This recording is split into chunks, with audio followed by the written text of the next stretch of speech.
make part of our faculty meeting a professional development session, and we have our own people presenting that.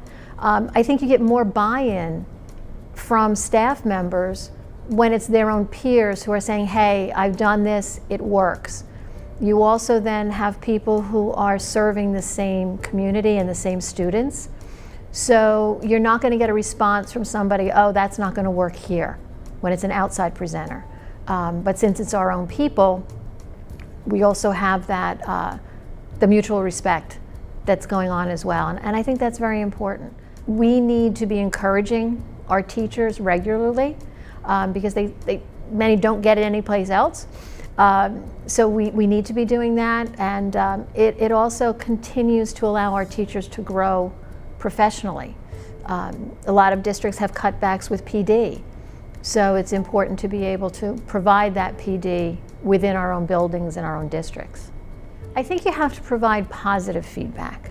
You know, it's just like when you have a parent conference, you start off with something positive, then you talk about things maybe that could use a little improvement, and then you finish up again with that positive, so that someone walks out feeling good about what's happened. And it's the same thing with staff.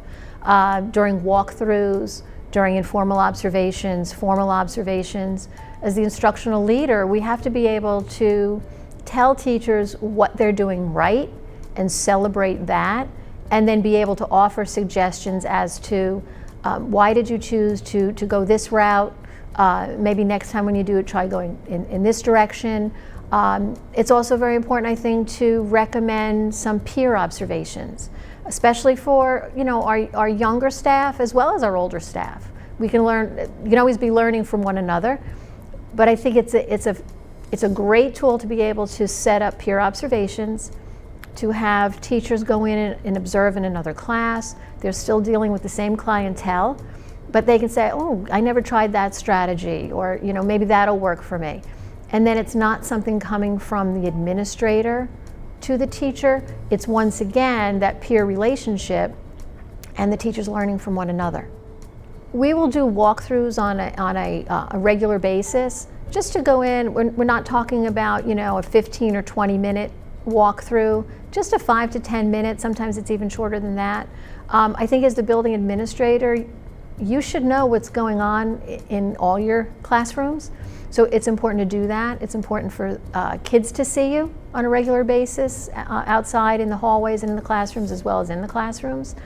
And again, you don't want a teacher to feel that a walkthrough is an evaluation, at least not in my district and in my school. I want them to think that the walkthrough is once again me being able to either reaffirm what they're doing in the classroom or to be able to offer some constructive suggestions, not criticism, but suggestions as to what they can do going further.